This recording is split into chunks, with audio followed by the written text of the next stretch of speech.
basebo ne banyaba abalungi abatulaba ndi musanyufu nnyo mbeebaza musanyufu nnyo olunaku olwaleero okubeera nga ndi wano era mbaaniriza okujja mwebale nnyo mwebalire ddala njagala kwebaza media fraternity yonna nti at least teyeekubira issue bwebeereze bajja ne basitukira wamu ne bayita issue neeyogerwako ensonga eno ffenna etukwatako saaga tugitunuulire nga tutunulira mu perspective ya muyimbi ya ssomero ya minisita kuba etugatta ffenna omuntu bw'ayogera essomero ndowooza essomero ly'ejjeserero kya Luganda nnyo naye tugendera awo essomero ly'ejjeserero lya buli kintu gy'ojja okusanga omusomesa gy'ojja okusanga omusawo gy'ojja okusanga purezenta gy'ojja okusanga omuyimbi kubanga nkikkiriza nti ayimba yayitako ku ssomero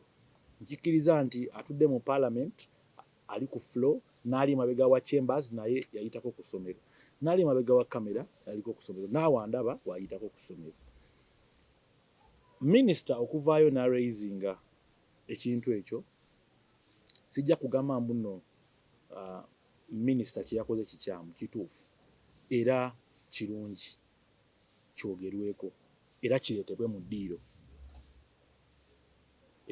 eyo nno calling ebaze ebbanga nze nga omuntu nja kwogera ku lwa bannange abamu bwe tugenda mu masomero ne tukola entertainment tukitwala nti ife twasikira badingomaani abajjanga mu ssomero black power ku friday n'azimbye akanyamaane bwe kityo n'abantu abajjanga ne bazannya emizannyo ebibiina ebyenjawulo bajjanga ne bazannya emizannyo mu masomero gaffe naye twatambuliranga nnyo ku kuyiga nti muba mulimu ekyokuyiga ebitongole bye tugenda nabyo ebitwesiga ne tugenda mu masomero bitukuutira nti mugende mu masomero naye twagala oyogere ku drug abuse twagala oyogere ku teenage pregnancy twagala oyogere ku kino naye weekanga nga olumu omulamwa gubuze sijja gamba nti ngenda ku blaminga ebitongole ebitutwala mu masomero naye waliwo obunafu omanyi bw'obeera obukinga omuntu okumutwala ku event yonna olina okusooka okumanya ani aliwa ajaawa ali luddawa sisuubira nti oli bwampita okujja ku mbaga ye ngenda kujja nga mpise waggulu ku tent it is quite different weekanga nga waliwo ekitamala mu njuyi zonna muffe ne gavumenti yennyini nja kukigambiramu olw'ensonga gavumenti kalaba ate alina okuteekesa n'ebintu ebimu mu nkola waliwo emisomo egiba gyetaagisa nga bwe tugambamu tugenda kufuna emisomo gy'abannamawulire tufune emisomo gy'abannabyabufuzi mbadde njagala ne gavumenti etegekeyoko ku musomo gw'abantu abategeka ebivuulu nga si gwa kujja kuba blaminga nga gwa kubatangaaza ku mirimu egyo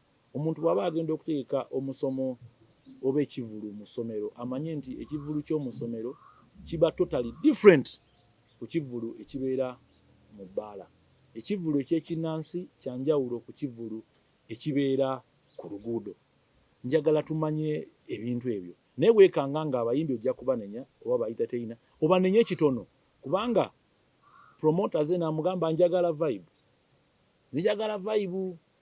nti kikiriwo ekireeta enduulu kati nga ajja kunoonya ekireeta enduulu ng'ekijja okuleeta enduulu kukuba 180 naye nga 180 agikubye mu bayizi ab'essomero weekange nga ne information eyamuweereddwa tagiyisizaawo olwa enduulu tubirabye ku bintu bingi nnyo so tulina okwekyekinga ngaffe abayimba olw'ensonga nti emikutu oba emiwaatwa mwe tukolera tukiraba nti giggaddwawo buli olukya gusalikako bw'okeera ku makya n'ogamba nti twagala concert zitegekebwa mu masomero olina abantu b'ofiiriza bayitirivu nnyo nze kennyini aperforminga cabinet ne team gye nnina emabega organizinga concert eyo n'omulama gwe njagala okuggusa ffenna oba otufiiriza tosooka bw'olaba issue eno ng'ezze bweti nga minisita kyova olaba nti nzize olw'ensonga nina ekirowoozo nti njagala kukola compilation oba oli awo nkole kyembadde sikolangako nfune minisita tufunemu symposium ntuuleko naye mugaziyize obulambulukufu bw'ensonga eno. Ayinza okujja minisita ng'omuzadde na raisinga issue eyo naye nga ajja kukwata eky'omuntu omu akiblaming ku lw'abalala. Omanyi bagamba tosala gwa kawala tunalaba gwa kalenzi nti n'ekirala akanaakulyako amenvuko kasooka kukola ki? Kasooka kususa nga nako bekasusa. So badde njagala minisita tufunemu symposium naye oba oli awo ensonga eno ngimulambululire bulungi olw'ensonga nze mperforming okuva mu kindergarten mpaka ku institutions zonna era bandabeeyo naye sikolayo bye sitaza olw'ensonga nze mmanyi naye sijja gaba bannange nti tebamanyi bayinza n'okuba nga promoter yamugambye gikube bw'otyo njagala vibe.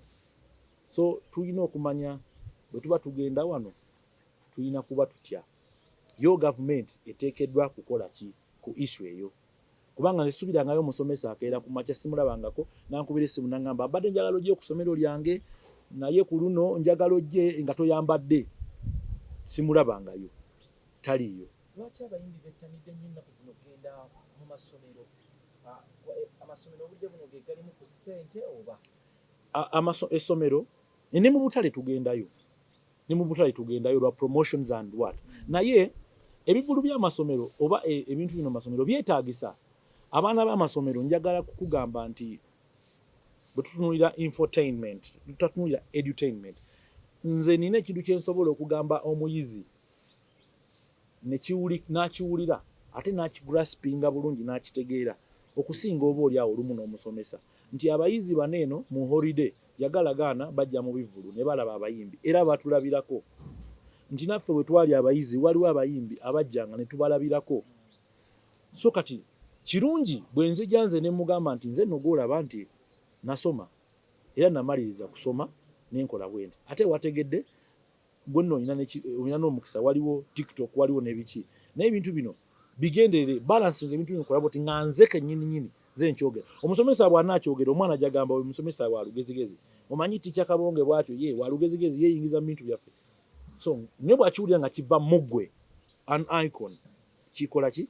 Kikola sense. Ebiseera ebisinga kwe tugenda naye tuva ku mulamwa olumu olwa guidelines zino ne tumanya anaayina okumplementinga guidelines zino eno kubanga omuntu bakubira essimu n'akugamba nina show naye yankya takubuulidde oba eri kuki kati gwe bw'otuuka mu main hall ng'enduulu evuga bw'okuba 180 enduulu neevuga nnyo kitegeeza yongera okube 180 because oyagala nduulu. Twekanga nga bw'ojja ennaku zino ne bw'obeera okoze crusade n'otatuyimbira luyimba na band crusade osanga nkalu muziyitako eyo nga nkalu twakitegeera nti bintu bino birina kutambula bibiri awali essanyu nga bwe tukola ki nga bwe tuyiga.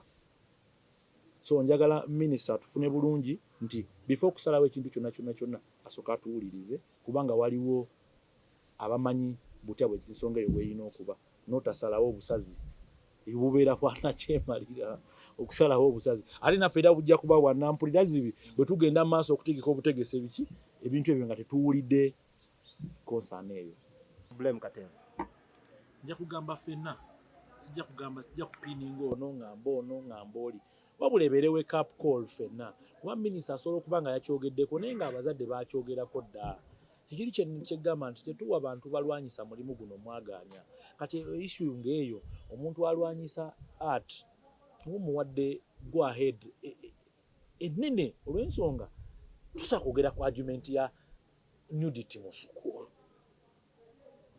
Singa minisita adda kiraisinga agamba nti mu bbaala oba swimming pool party naye mu ssomero tulina okumanya nti kirina kuba different tulina kuba balala. Muyimbi muno yavuddeyo n'agamba case in point Sheebah abadde n'agamba muno si mulimu gwammwe okuyigiriza abaana empisa abazadde bakole ogwabwe namwe mukole ogwammwe ogw'okusabula endowooza. At end of the day tuli bazadde ffenna at the end of the day tuli ki oba ndi carpenter oba ndi muki oba ndi muyimbi tuli baki bazadde, because when we go back tuli baki bazadde. Ate omulimu guno gwe tukola gw'abantu ffenna, so mulimu gwaffe, sijaga nti si mulimu gwaffe, mulimu gwaffe olw'ensonga tuli bazadde ffenna, kitukwatako ffenna.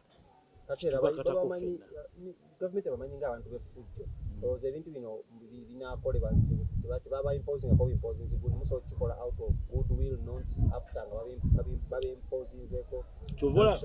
Kyova olaba nzize ku lw'okuba nga waŋŋambye nti no nnimiro yange. Bw'olaba omuntu omwana ng'ajja asaawasaawa n'oluso ng'ali eri busukkakkubo, bw'asala ng'ajja asaawa ebitooke n'olaba ng'asebedde ku nnimiro yo, okola ki? Era ojja misinde n'ovaayo, oba waakuteekako sseŋŋenge oteekako sseŋŋenge. So nze kyentunuulira nti sagala minisita akole kusalawo kwankomeredde, wabula tusobola okukinogera ki eddagala olw'ensonga tubenefitingamu ate ffenna. What should be done nga tumaliriza? Way forward. Way forward is tulina okufunamu symposium abategeka n'abayimba ne tutuula nti bw'oba ogenda okuteeka event y'essomero bw'ogenda okukozesa act bayite bagambe kirina kuba bwe kiti, mulina kuba bwetu nti kale wadde baba abamanyi naye bajjukize twala obuvunaanyizibwa tubeere ba buvunaanyizibwa. Kati olwo ejjava yagambe gw'otambula n'ennywanto otambula otagala ng'okola performances kiki oyigiriza naawe ndaba oyigiriza abaana n'ebyokunywamu and all that because act zo zirelated ku butamiivu and all that. Ennywanto eyo teriyo bbaala gy'ogendamu gye batundiramu gundi mu nnywanto. Ennywanto eyo nagikwata nga ngezaako kulaga nti nga bwekimanyi statistic bwe zigamba nti 31% young women tebaagala kuyonsa baabandooninga breastfeeding. Ate nga breastfeeding ali crucial, ategeeza kinene nnyo mu science. Ne ngamba ennywanto eno kangikwate ngimalemu value abazadde badde ku ki? Kuyonsa. Ate kikyankinjawula ku balala kubanga ebyokunywa ebirimu si byesittaza. Nkikuuma nga tomanyi olw'ensonga oba opafominga si kirungi kupafomingira muntu amanyi ky'ogenda kukola, kati awo agenda buuka, kati awo agenda kukola bwati, oba tokyali performer. Performer olina okubaamu ne surprise mu ggwe. Osiibula abawagizi all over the world kuva Uganda tugende Mubende yo Kenya ne Wasigati. Dax Katel omulyeruba bannange ndi musanyufu nnyo okuba wano eno mungoberere musubscribe ku YouTube channel eno ne yange Dax Katel UG my new pages Instagram ne Dax Katel nyini app nga ye entertainment oyagala sanyu click pa obugambo bw'omukyala nga tumaliriza kwa interview agenda giraba muweerezeyo akagambo. Yes. Manyi alaba data mujje nange nkutumiddeko nnyo mukyala wange anerabidde nalina okuba netaayi naye ekikola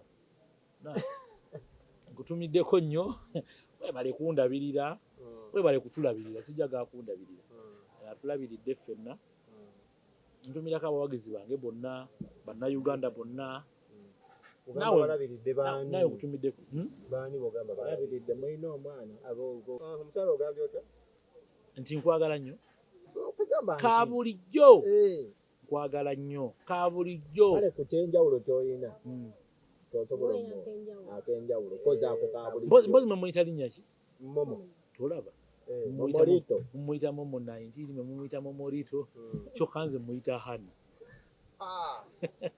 mugambe hani mumuyita momorito mumuyita momo 19 bwe tugenda ku lw'omukaaga eyo mulumbe mpuli abamu bagamba naluwooza kyokka ate nze muyita hani so mugambe hani hani I love you so much kabulijjo kwogera buli lwa mukaaga ne ku makya mukyala wange gyali ekandabiridde okufa obufi mbali nimesi n'okuba netaayi wano naye simanyi oba yakikoze atya mukyala mukwano wakikoze oti naye andabiridde nze n'ab'enju yange ffenna atulabiridde. So mwaddingana mu butongole officially baba bwagala mwaddingana gyalika alika takatokosa ttooke n'omuceere senna ndi awo diet yakyuka ŋŋambe kati kooki gye nkolera ennaku zino nti nina oku drills zino kyukamu weight ejjira kumukumu. Oyagala omukolo gw'enjawulo gubeere n'ebijjukizo mu nnyumba yo? Kankwanjulire ba King Montage Photo Studio. Ffe bakafulu mu kkuba ebifaananyi n'okukola video. Olina wedding, birthday party, kukyala, nika, baby shower, photoshoot oba music shoot na buli kimu kyonna ky'oyagala. Ffe tusobola okuwa ebijjukizo ebirungi eri ebirooto byo. Ate nno mwana wattu kusintiiza omuntu wa bulijjo. Tusange Bannankulabe ku Bitaala ku Prime Tower Level 3 Room D04. Okumanya ebisingawo tukubire ku nnamba zino: 0702 104 125 oba 0755 311 731 oba 0777 223 405. King Montage Photo Studio. Ffe tusobola okuwa ebijjukizo ebirungi ate nno mwana wattu kusintiiza omuntu wa bulijjo.